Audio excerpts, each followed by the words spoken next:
Welcome back to another Daily Walk. Well, today I want to tell you that some of the things I have been talking about are starting to come to pass. We are losing our freedoms. Now, here in America, there was a Supreme Court ruling not long ago which said that yes, churches can open. And so why all these church growth pastors are not opening up their churches is far beyond me. We want to love our neighbor by never worshiping again. It's insane. But nevertheless, we'll let that be for a separate issue. But today I want to talk about not here, but just our northern, used to be free neighbors at Canada, which has turned into such a Gestapo police state that I'd probably rather be in mainland China right now.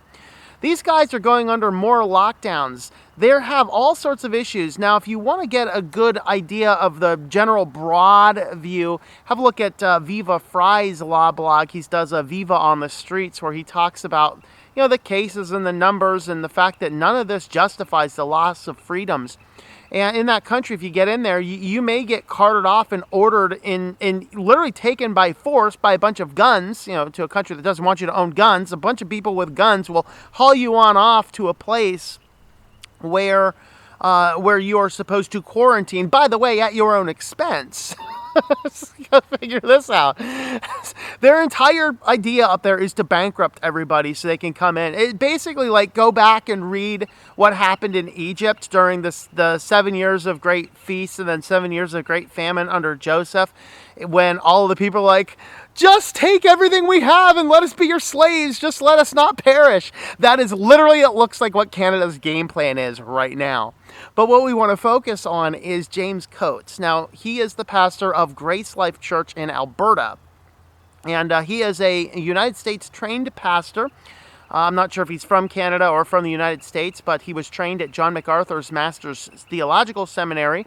And he has taken a bold stance and said, we're meeting. I don't care. We're meeting. And he spent several weeks, even a couple months in jail because he had the audacity to preach the gospel of Jesus Christ in his church in a place where there's very few cases, there's not a reason to justify locking everything down in that area.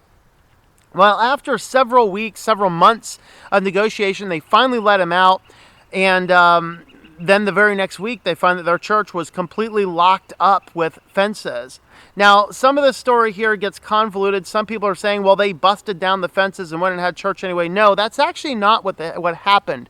So to bring you up to speed as to what actually happened is the government fenced off the church. So the church members met just outside the fences and were holding a prayer service and a church service outside the church there as well. Some of the people got mad about the loss of religious freedoms and started tearing down the fences. James Coates actually told them to stop and had the church members build the fences back up. Right around this time, 200 riot police arrive on the scene to prevent people from hearing the message of Jesus Christ. This is what is actually going on, and we're starting to see more and more and more of this. And here in the United States, while we have a Supreme Court ruling says we can have church, we also have an evil administration that appears to be controlled by Satan himself, who is working on a commission to pack the courts. Now, even Demon-in-Chief Pelosi up there even kind of stepped back. I don't know, I'm not sure if this is necessarily a good idea, because it really is the fringe radical part of the left that is trying to get the courts packed. But Biden is just a rubber stamp president. Whatever comes across the desk, I don't even know what I'm signing. Just sign it. Stamp, stamp, stamp. And we will probably end up seeing the loss of our religious freedoms in the next few years if something radical doesn't change. It begs this question, are we willing to go to jail for Jesus? There we are.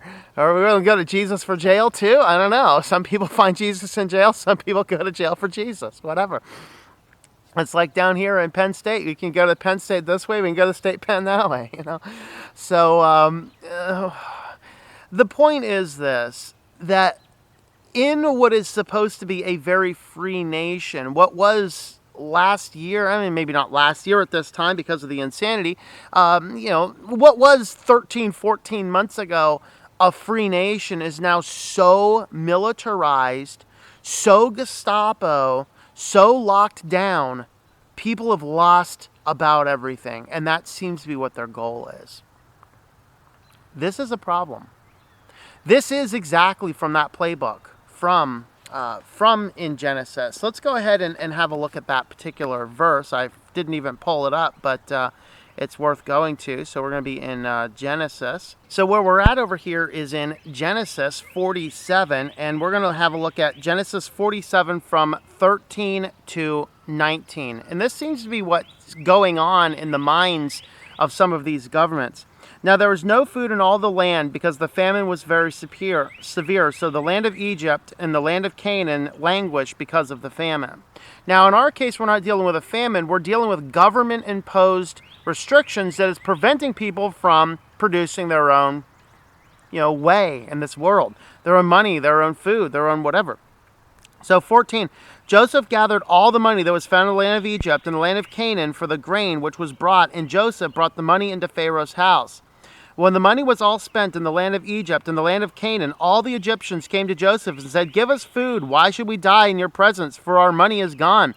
So Joseph said, "Give us your livestock, and I will give you your food for your livestock, since your money is gone." So they brought their livestock to Joseph, and Joseph gave them all food in exchange for their horses and flocks, and their herds and their donkeys. And he fed them with the food in the exchange for all their livestock in that year.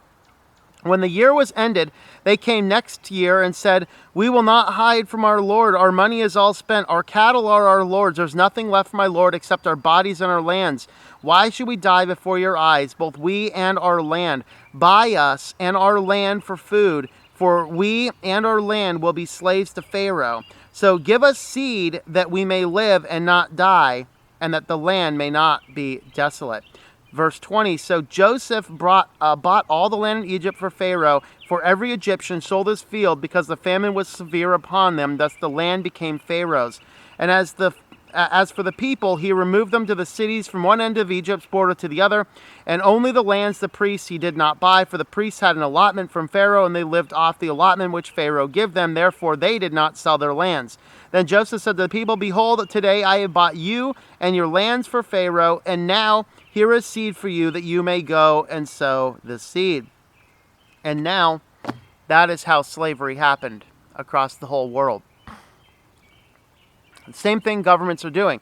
Now, how does this tie into the churches? How does this tie into the loss of religious liberty? They are restricting everything to the point where we want to fine us for meeting.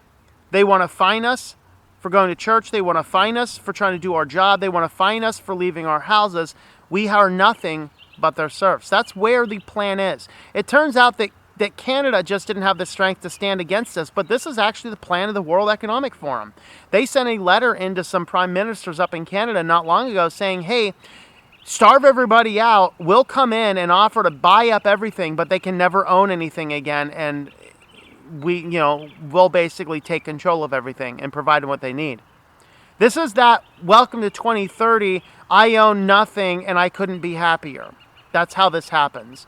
What do? We do need to stand up. Now, ultimately, the gospel of Jesus Christ is the most important thing. That's what our primary mission is.